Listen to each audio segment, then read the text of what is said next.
APC's preferred candidates for the House of Representatives meets with party's NWC.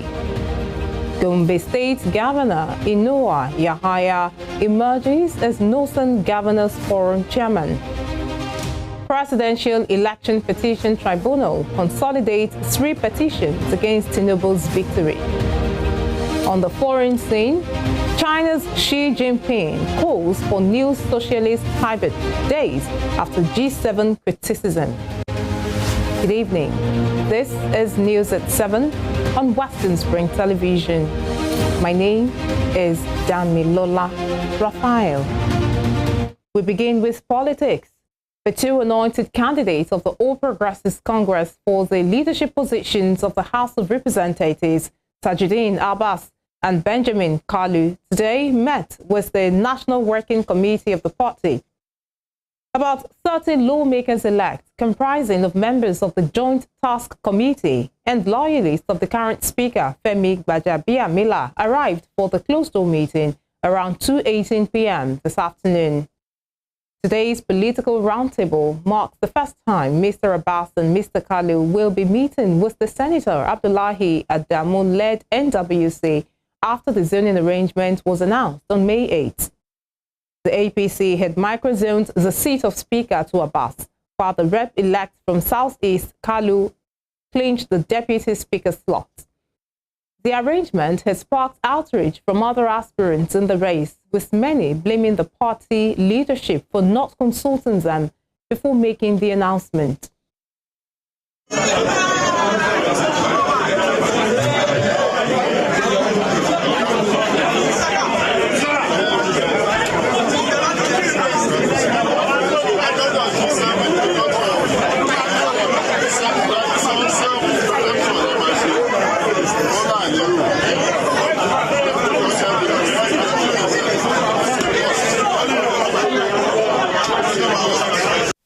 Meanwhile, Gombe State Governor Inuwa Yahaya has emerged as the new chairman of the Northern State Governors Forum.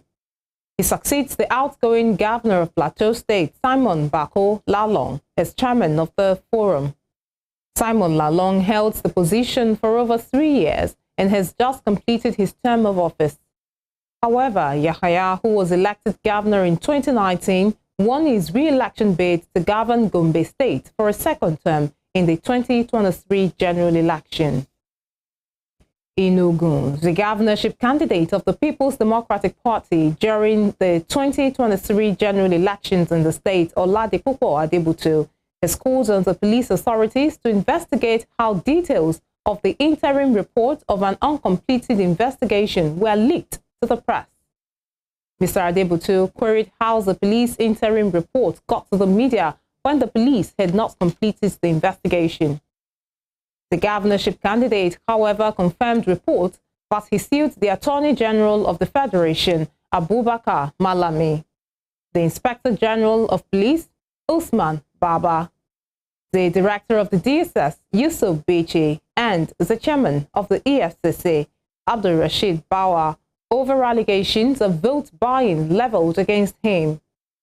The media director of the Ladi Adebutu campaign organization, Afolabi Orekoya, denied the allegation of being involved in a 2 billion naira vote buying scheme, describing the claims as baseless. The statement was in response to a report by some online media claiming that during the governorship election in the state, the Ladi Adebutu campaign organization was involved in vote buying. And here in Osun, the 2023 general election has been evaluated and it has been concluded that there was progression, though with a little bit of hiccups. These submissions were made as the quarterly intellectual discourse program organized by the Nigeria Union of Journalists, Osun State Council, as the press center, Osogbo, Osun State capital. Olayinka Ali was there and filing this report. The quarterly intellectual discourse program of the Osun State Council of the Nigeria Union of Journalists was held today at the Olu Osogbo Hall, NUJ Press Center, Osogbo, the Osun State capital. with the theme 2023 General Election, Retrogression or Progression in Nigeria Political Journey. Chairman of the occasion, Dr. Femi Adefila, the CEO of Rave FM Westernspring Television, in his opinion thinks that the last general election was way better than the previous ones, although there was some retrogression in some instances. So you cannot say holistically that it was a bad election, and you cannot say holistically that it was a perfect election. There's no perfect election anywhere in the world. But we all agree that Nigeria as a nation, Nigerians as a people, we made progress in our journey to integrity, to credibility in our electoral process. The guest speaker, Professor Michael Oni from Babcock University, Ilishan Remo, Ogun State, stressed that the last general election had a pass markers against the years before. The summary is that are decided by those in the lecture is that the last election had a pass mark, that it was not a failure, that we had made progress compared to other elections. The discussants Sunday Akere, Goke Omigbodu, Sonny Ajayi, Ayodeji Ologun, in their separate submissions, all gave an evaluation of the 2023 general elections. To me, it is a big and capital yes. It is a progression on the journey which we have started for years. That we have an electoral law in place now, we have moved forward. That we are using beavers, IREV, and all of these things, we have moved forward. We have been able to do away with the kind of votes that will have an Obasanjo have 24 million and somebody else had 12 million. Talking about whether we make progress in the 2023 election or not, except we want to be sentimental by the virtue of where we belong to as loyalists or apologists. The truth is that we have made not just progress, but tremendous progress in the 2023 election compared to where we are coming from. Osun State INEC Resident Electoral Commissioner Dr. Mutiu Olaleke Agboke applauded the NUJ for putting up such a program, stressing that the submissions made during the discussion will endear the Commission to improve in areas where they lagged behind during the last general elections. The overall evaluation of what we have done today is a good, one of the good programs that we need to put up for ourselves. You know, NUJ is one of the key stakeholders, key professional, body that, ensures that the entire media personnel, they really key into the current event. And in doing that, all of us must always come together, sit down together, have these continuous conversations.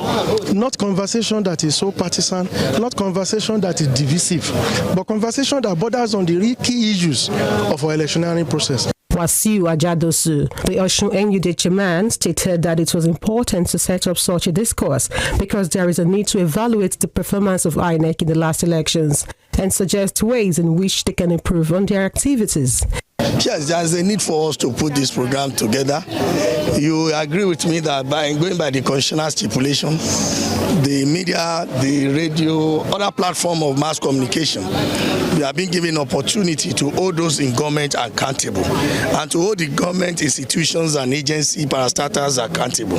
So there's a need for us to review the activities of INEC in the last election, do a postmortem to evaluate them and look whether we are moving forward or backward. The quarterly program, which is the NUJ Osun State Council's initiatives, aims at highlighting sensitive issues in the society and profound and possible solutions to it. Olayinka Ali, Westernspring Television News. To legal matters, the presidential election petition court has consolidated all the petitions filed by the three petitioners, the People's Democratic Party, Labour Party, and the Allied People's Movement and their presidential candidates. The chairman of the tribunal, Justice Haruna Samani, made this known today while presenting the court pre-hearing report. The court also gave the PDP's presidential candidate, Atiku Abubakar, and his Labour Party counterpart, Peter Obi, 3 weeks to prove their cases. All three parties are challenging the outcome of the February 25 presidential election in which Bola Tinubu of the All Progressives Congress was declared the winner of the by the Independent National Electoral Commission. In Enugu, the state's governorship election petition tribunal has dismissed an application seeking to stop the inauguration of the governor-elect Peter Mbah on May 29, 2023. The Enugu governorship candidate of the African Democratic Party, Nnamdi Omeje, and his party had rejected the results of the March 18 governorship election. Consequently, he filed a petition against the election before the tribunal sitting at the Enugu State High Court complex. But the tribunal, during its sitting today, ruled on the motion dismissing the application for lacking merit. In the meantime, the trial of Afrobeat singer Seun Kuti for alleged assault has been stalled following the absence of Chief Magistrate Adeola Olatubosun of the Magistrates Court in Yaba, Lagos. The singer was scheduled to be arraigned before the court today, but reports said the Chief Magistrate was on an official assignment. Seun, the youngest son of late Afrobeat legend Fela Kuti, was apprehended on April 15th after he was filmed assaulting a police officer on the 3rd Mainland Bridge. He was detained at the State Criminal Investigation Department and arraigned before the Magistrates Court on April 16th. Ahead of the singer's trial today, demonstrators were seen outside the court carrying banners with inscriptions like "Free Seun Kuti" and "End Police Brutality," amongst others. Free Seun Kuti! Free Seun Kuti! Free Seun Kuti! Free Seun Kuti! Free Seun Kuti! Free Seun Kuti! Free Seun Kuti! Free Seun Kuti! Free Seun Kuti! Free Seun Kuti! Free Seun Kuti! Free Seun Kuti! Free Seun Kuti!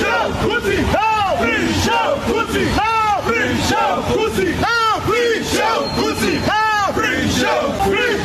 Kuti! Free Seun Kuti! Free Seun Kuti! Free Seun Kuti! Free Seun Kuti! Meanwhile, the Labour Party has filed an application against the judgment nullifying the candidature of the Abia State Governor-elect Alex Otti in the March 18 governorship election. The Federal High Court sitting in Kano had ruled against the party in a suit brought by Ibrahim Aruna Ibrahim against the Labour Party and the Independent National Electoral Commission. The court determined that the selection process leading to the emergence of Abia State Governor-elect Alex Otti and other Labour Party candidates did not comply with the requirements stipulated in the 2022 Electoral Act. In response to the ruling, the Labour Party's legal counsel, Ume Kalu, yesterday filed an appeal urging the court to set aside the judgment of the trial court.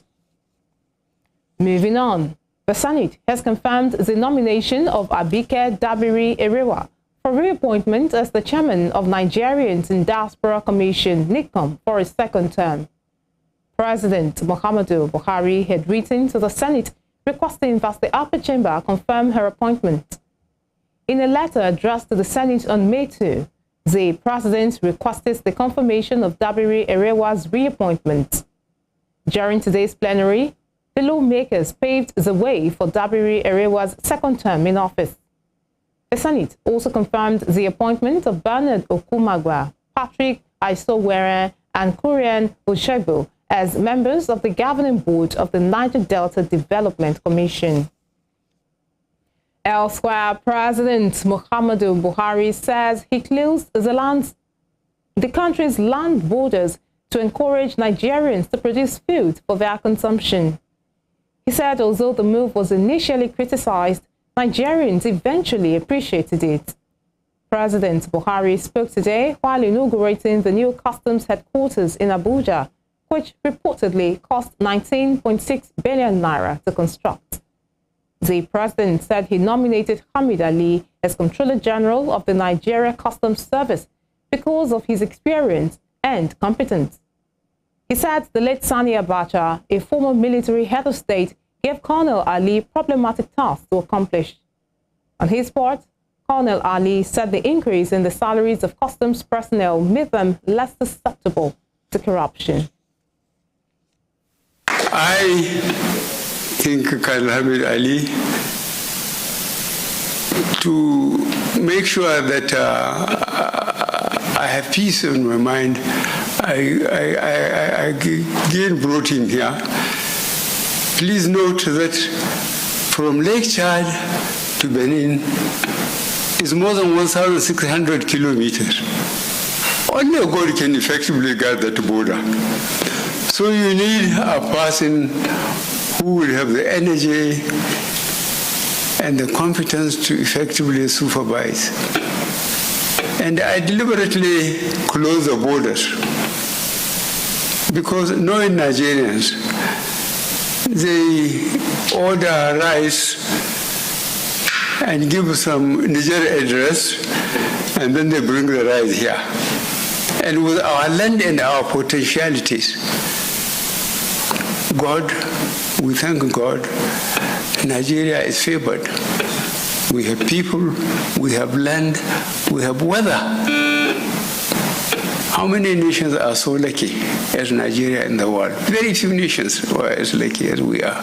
We thank God for that. So closing that border, 1,600 kilometers, more than that, from Lake Chad to Benin. And Nigeria insists that they have to impress their neighbors and other people that they eat foreign rice.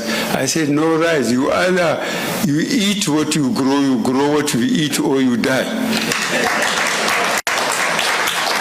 I think I try to make my point. And later... You're watching News at 7 on Westernspring Television. Still to come, Oyo State Governor Seyi Makinde sacks cabinet ahead of inauguration. We'll bring you more on this when we return.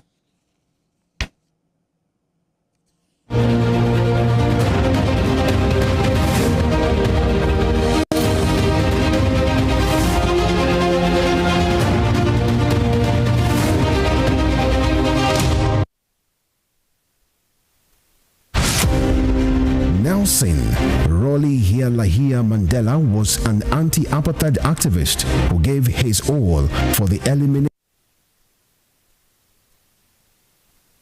of what has been described as the world's most vicious rule of the unjust and man's inhumanity against man. He was born July 18, 1918 in Mvezo, South Africa. Educated and trained as a successful legal practitioner, he took up the gauntlet of a human activist against segregation by the minority white supremacist in South Africa. At the climax of his trial for treason, orchestrated by the minority South African government, the great crusader for democratic equality was prepared to pay the supreme sacrifice to establish majority rule in his native land. He told white jurists that if achieving freedom for his people was worth his life, he was prepared to die. Nelson Mandela spent 27 years in Robben Island, described as the most notorious prison in the world. It was from this same prison that he came out as a free man to assume office as South Africa's first black president in 1994. Westernspring Television identifies Nelson Mandela as a watershed character in history. Named Mao Zedong at birth, but globally known as Mao Zedong, he was a Chinese revolutionary and founder, People's Republic of China, which he led as chairman of the Chinese Communist Party from 1949 until his death in 1976. He was a communist who believed in the attainment of power by the instrumentality of gun. His wise saying, "Political power grows out of the barrel of gun," formed the major plank of his revolutionary struggle for the control of China. In the long span of his leadership and political power, Mao Zedong relentlessly entrenched the communist philosophy in China, which emphasized the revolutionary struggle of the vast majority of people against the exploiting class and their state structures. The communist leaders defined the class struggle as people's war. Mao Zedong was a story of grass to grace, having risen from peasantry to preeminent status as China's most respected leader. Westernspring Television identifies Mao Zedong as a major character in history.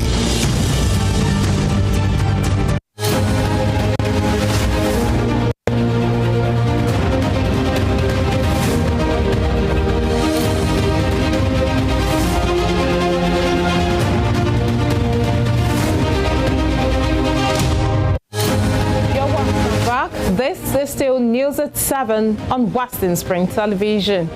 A reminder of our headlines. APC's preferred candidates for the House of Representatives today met with the party's NWC. Gombe State Governor Inuwa Yahaya emerges as the Northern Governors Forum chairman. The Presidential Election Petition Tribunal consolidates all petitions against Tinubu's victory. On the foreign scene, China's Xi Jinping calls new socialist Tibet days after G7 criticism. Ahead of his inauguration on May 29, the Oyo State Governor Seyi Makinde has announced the dissolution of his cabinet in preparation for the ceremony. In a letter dated today, the governor terminated the appointment of all political office holders, urging them to hand over government properties in their custody. The letter was signed by the Chief of Staff to the Governor and Chairman, Transition and Inauguration Committee, Segun Ogunwuyi. Governor Makinde is scheduled to be sworn in for a second time in office come May 29, having won the governorship poll by a landslide. In Rivers State, the state's governor, Nyesom Wike, has thanked the people of Elele in Ikwere local government area of the state for their support during the last election. He stated this during the commissioning of the Elele internal roads, noting that the project was part of the promise his administration made to the people. The governor was accompanied by his deputy, Betty Apiafi, the governor-elect Sim Fubara, amongst other dignitaries. We're here, like the contractor said, and the Commission of Works 5.5 months ago to flag off the construction of Phase 2 of Elele internal roads. And I did promise you that before I leave office, that these roads must be completed and commissioned by us. Today is 23rd of May, 2023. To the glory of God, we are here to fulfill that promise we have made. So this again is another promise made and promise fulfilled. I'm sure the people are happy, and I want to use this opportunity to thank you for your support during the last general election. I thank you for what you've shown, your commitment, your support for all our candidates from the National Assembly, Governorship Assembly, and even the presidential election. With 6 days left till his exit from office, President Muhammadu Buhari today presided over an extraordinary Federal Executive Council FEC meeting at the chamber in the State House, Abuja. The council considered over 40 memos from various ministries, departments, and agencies. The second extraordinary FEC meeting in 2 weeks comes about 24 hours before the valedictory council meeting tomorrow.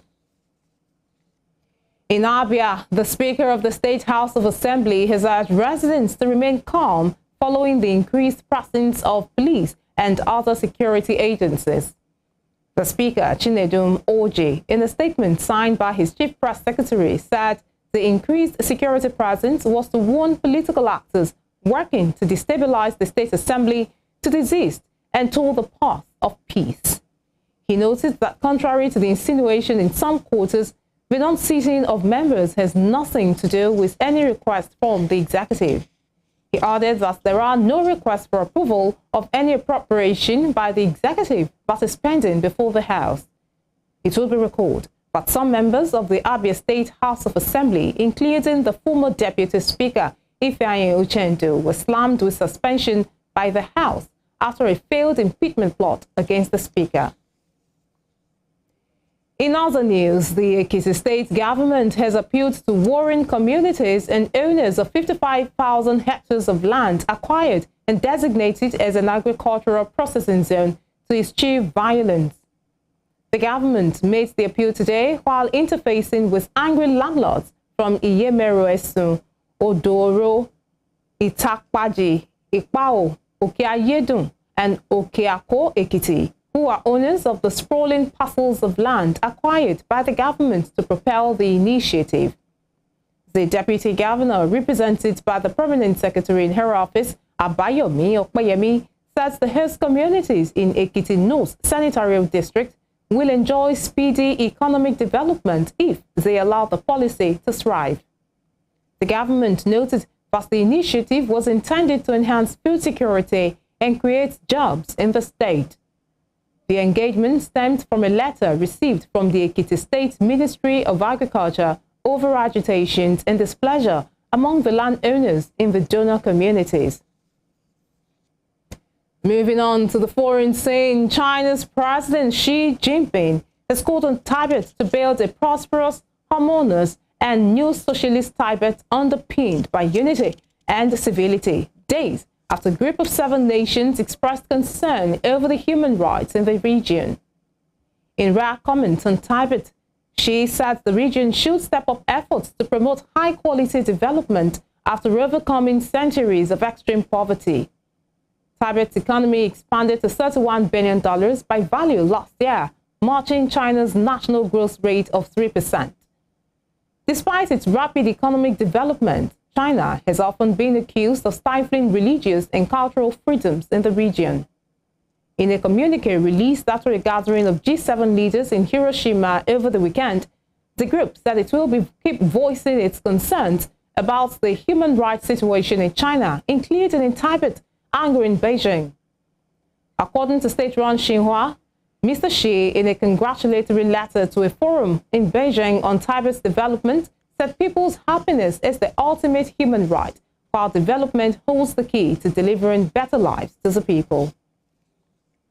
In Europe, residents in Russia's Belgorod region who have fled their homes due to fighting there have been urged not to return yet. Russian officials say an armed sabotage group crossed from Ukraine and attacked the Voronsky district by the border yesterday.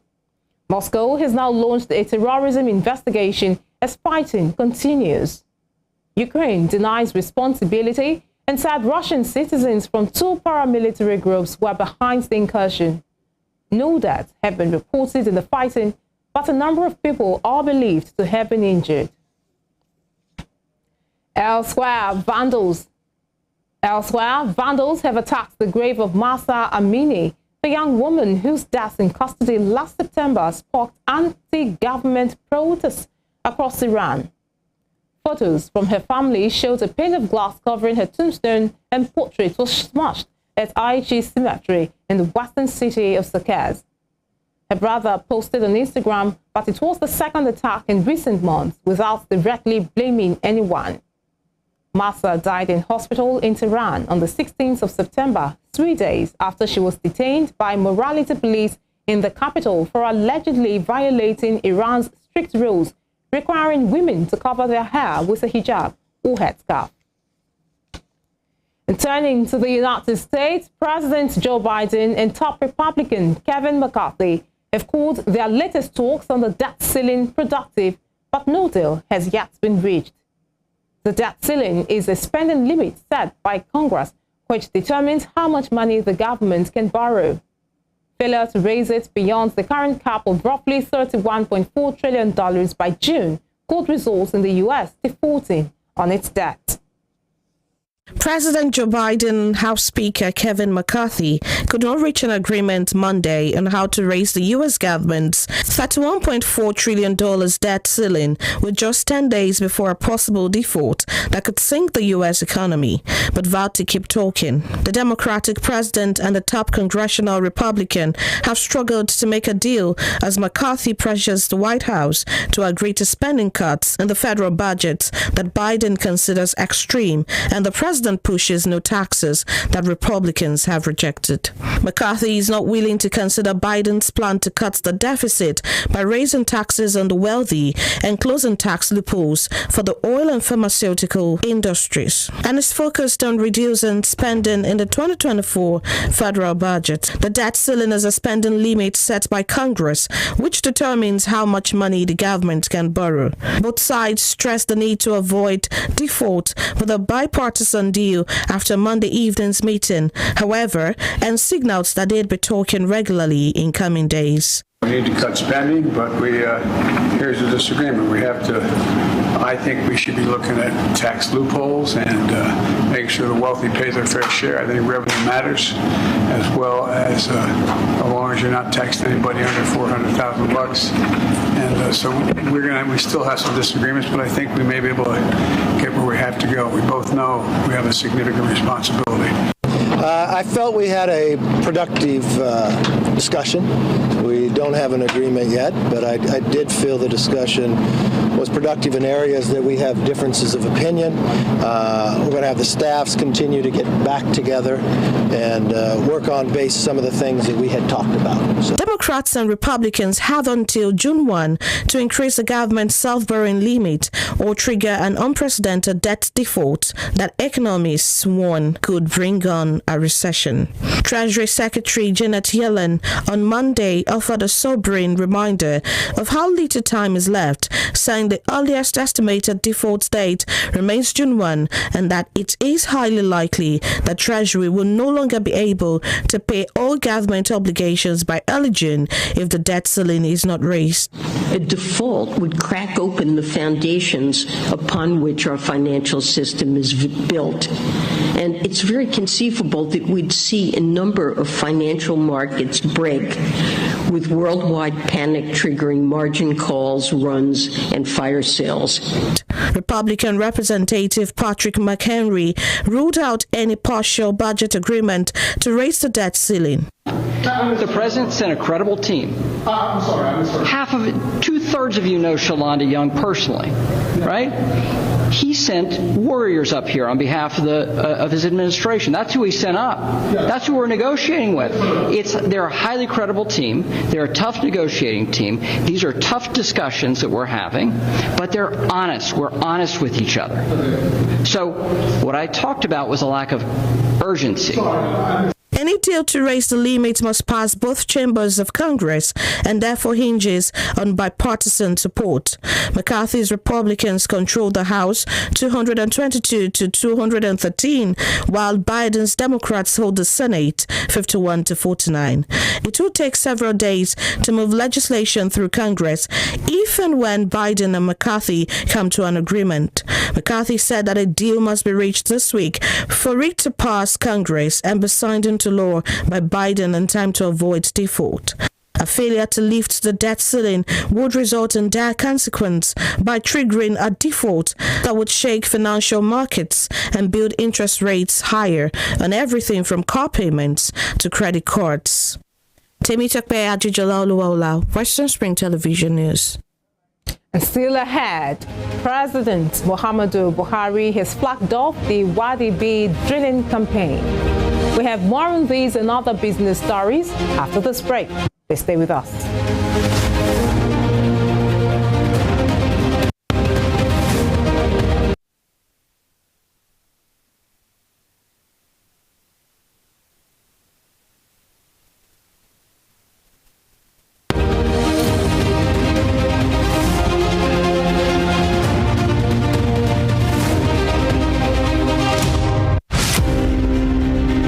The British Empire was the largest and the most powerful in the world. At its zenith, the empire embraced a quarter of the Earth's land surface and imposed her imperial majesty's rule on more than 458 million peoples across nations and continents. The empire took off with overseas possessions and trading posts established by England, spread over 3 million kilometers between 16th and early 18th century. Like previous empires. The British Empire began to crumble on its weight of overstretched territories and growing unrest in our various colonies. Today, the British Empire no longer exists. What is in place is the Commonwealth of Nations, a loose association of sovereign states which recognize the King of England as the titular head. Westernspring Television identifies the British Empire as a watershed empire in history. Born Jeremiah Oyeni Obafemi on March 6, 1905, Obafemi Awolowo was a prime architect of Nigeria's independence and most consummate advocate of free education and social welfare in Africa's most populous nation. Erudite politician, thinker and philosopher, Awo was fondly addressed by associates and political colleagues, brought his unique attributes to bear on governance in the defunct Western region. He administered as leader of government business and the premier between 1955 and 1958. Obafemi Awolowo's premiership witnessed pioneering in multi-sectoral policy initiatives and execution. The Western region under his administration paraded several enviable records. First television station in Africa, first real estate in Nigeria, first high-rise building in Nigeria, first modern sports stadium in Nigeria, first agricultural settlement in Nigeria, first modern civil service secretariat in Nigeria, and first industrial estate in Nigeria. His face is on 100 naira denomination as a mark of honor for his distinguished services to his country. Westernspring Television identifies Obafemi Awolowo as a major character in history.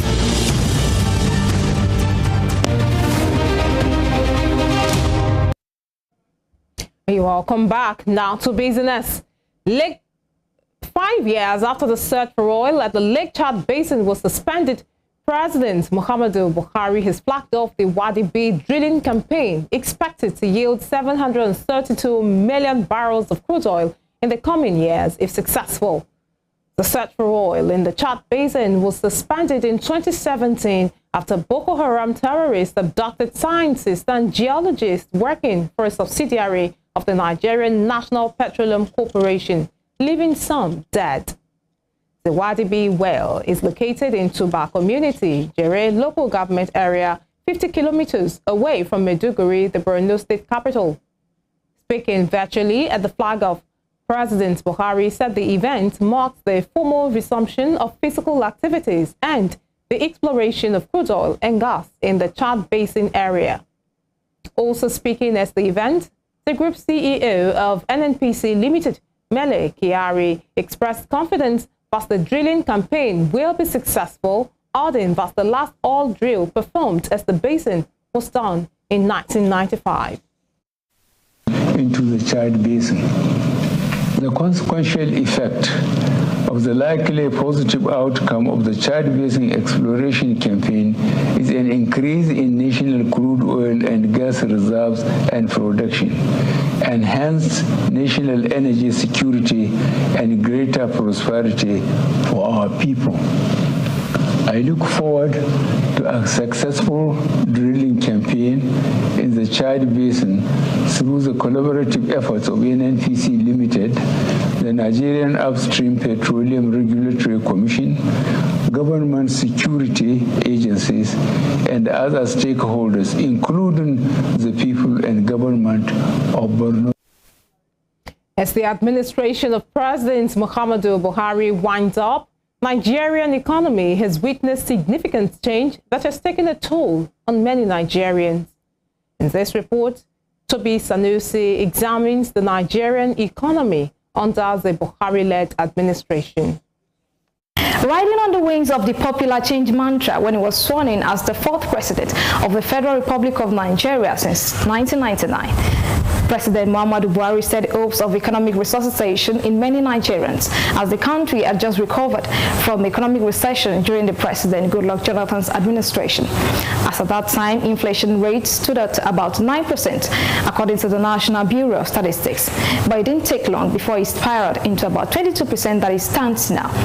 A figure that has taken toll on businesses, livelihoods, and generally cost of living. Nigerians say they did not bargain for this change. Akinola Basirat, who is a business owner and a family woman, tells us what it takes for an average Nigerian to feed a family of 4 amidst the economic crisis. Now, Buhari government, I don't like them because most of the time I buy rice and all some other food stuff. They buy 10,000 naira or 15,000, but now 30,000 to 25,000. So yes, per month. President Buhari's campaign promises of revamping and rebuilding the economy to alleviate poverty is a priority. For the rest of the country, job, opening of factories, getting goods and services, and getting everybody employed. I thank you very much. And providing millions of job opportunities did not seem to hold water as the country's unemployment rate has risen to over 33%, as reported by the National Bureau of Statistics, the highest in 13 years, meaning about 23 million people in Nigeria are without jobs. While the statistics has also revealed that over 65% of Nigerians live below poverty line. In his 2021 Democracy Day speech, the president claimed his administration has lifted 10.5 million people out of poverty between 2019 and 2021. My vision of pulling 100 million poor Nigerians out of poverty in 10 years has been put into action and can be seen in the National Social Investment Program. But during the same time frame, data from the World Poverty Clock revealed that 10 million Nigerians slipped into extreme poverty. Some Nigerians are also in disagreement with the president's claim. Once you import most things you use, because economic activities began from production, distribution, exchange, and consumption. Once you import most things, it means you are going to deplete the quantum of your reserve. Once that is reserved, it will affect the value of your currency. Our currency now become almost nothingness compared to civilized currency. So that led to inflation. Now you ask me, what efforts has Buhari made to correct these anomalies? He tried, but for whatever trial he did, it wasn't good enough. We needed to confess. Similarly, Nigeria's debt profile has surged since the inception of President Buhari's administration, with the Debt Management Office pegging the nation's debt profile to 46.25 trillion naira, as against the 12.12 trillion naira it stood in 2015. According to reports, President Buhari's administration has borrowed 3 times the combined amount borrowed by 3 previous administrations. However, some Nigerians lauded President Buhari's effort in assenting to the Petroleum Industry Act in 2021 to encourage further private sector participation in the petroleum sector, like the recently commissioned Dangote refinery project by the president. According to the CBN governor, Godwin Emefiele, the federal government may save about 35 trillion naira in fiscal expenditure within the next 5 years, with the commencement of operations at the Dangote refinery and petrochemicals in July. Meanwhile, the president recently prides himself in the oil and gas sector, listing the signing of the Petroleum Industry Act, the ongoing 614-kilometer Ajaokuta-Kaduna-Kano gas project, among other, as part of his achievement in his 8 years in governance. Toby Sanusi, Westernspring Television News. And outside Nigeria, European Union competition regulators have appealed to the bloc's highest court to override a lower tribunal and make Apple pay a record 13 billion euros in Irish back taxes. The case, which has far-reaching implications for corporate tax bills, is the most high-profile of EU antitrust chief Margaret Vestager's campaign against the sweetheart deals between multinationals and European Union states. Commission lawyer Paul John Lowenthal told the Court of Justice of the European Union the outcome will determine whether member states may continue to grant multinationals substantial tax breaks in return for jobs and investments. The European Commission, in a 2016 decision, said 2 Irish tax rulings had for more than 2 decades artificially reduced Apple's tax burden, which was as low as 0.005% in 2014. The General Court in 2020 said regulators had not met the legal standard to show Apple had enjoyed an unfair advantage. And still in business, Apple Incorporation has said it has entered a multi-billion-dollar deal with chip maker Broadcom to use chips made in the United States. According to Apple, under the multi-year deal, Broadcom will develop 5G radio frequency components with Apple that will be designed and built in several U.S. facilities. Broadcom were up 2.2% after the announcement, hitting a record high. The chip maker is already a major supplier of wireless components to Apple, with about 1/5 of its revenue coming from the iPhone maker. Apple has been steadily diversifying its supply chains, building more products in India and Vietnam, as well as sourcing chips from a new Taiwan semiconductor manufacturing plant under construction in Arizona.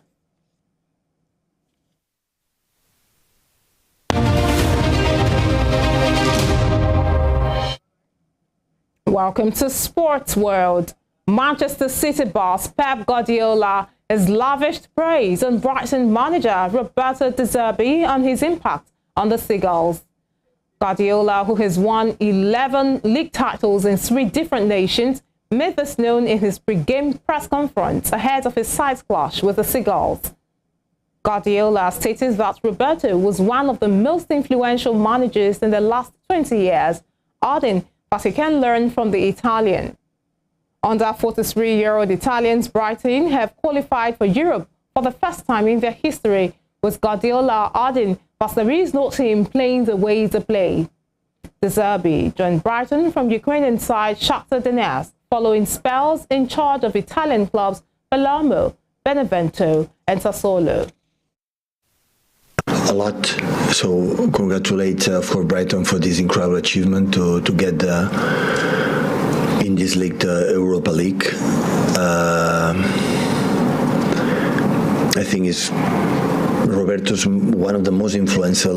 What pay attention I'm going to say, because I'm pretty convinced I'm right what I'm saying, is one of the most influential managers in the last 20 years. There is no team playing in the way they play. It's like it's unique. I had the feeling when I arrived, the impact it would have in the Premier League would be great. I couldn't expect to do it in this short of time. He created 20-25 chances on average a game. He's better by far than all the opponents. He monopolized the ball and in a way like I've never been for a long time. Everybody's involved. The keeper is like a holding midfielder, and if you don't play at a high level, he can do whatever you want and against you, against all opponents, and they deserve completely the compliments and the success that they have. Is one of the team. I try to learn a lot. It's unique. It's like a Michelin star restaurant. Like it's unique. You know that when you were in Catalonia, it was Al Bulli, the Ferran Adrià, the best cook for many years, and he changed completely the cuisine, and I think Brighton is playing is something unique. It's special, the way they move, the way they do, and it's a good, incredible challenge for us to prepare the 2 finals. Still in England, Bukayo Saka has signed a new deal to stay at Arsenal until 2027, saying the club is the right place to make the next step. The England forward has scored 14 goals for the Gunners this season, contributing 11 assists. At just 21 years old, he has already made 178 appearances for the club and has featured in all Arsenal's Premier League games over the past 2 campaigns. Second-placed Arsenal host Wolves in their final game of the season on Sunday, having missed out on the Premier League title to Manchester City. Next season, the Gunners will play Champions League football after a 6-year absence. And thank you as well for everybody at the club that has been involved to try to get that deal done, to his family, his agent. You know, everybody has put a lot of work and time on it, and I think he represents this club in the best possible way, and I think he has made this new contract with his contribution to the team, to the club, for how he is, and now we have to move again.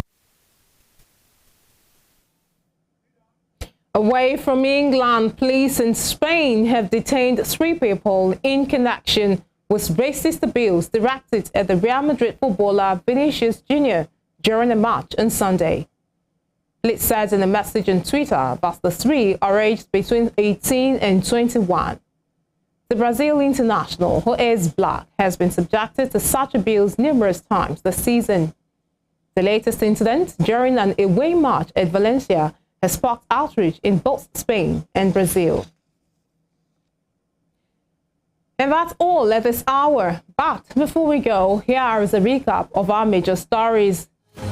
The 2 anointed candidates of the All Progressives Congress for the leadership positions of the House of Representatives, Tajuddin Abbas and Benjamin Kalu, today met with the National Working Committee of the party. Gombe State Governor Inuwa Yahaya has emerged as the new chairman of the Northern State Governors Forum. The Presidential Election Petition Court has consolidated all petitions filed by the 3 petitioners against Tinubu's victory. More broaching news on the foreign scene, but China's President Xi Jinping has called on Tibet to build a prosperous, harmonious, and new socialist Tibet underpinned by unity and civility. Please do follow us on our social media handles on Facebook, Instagram, and Twitter at Westernspring Television. You can also watch us live on our YouTube channel at Westernspring Television. I am Damilola Raphael. Thanking you indeed for watching. You have a restful evening.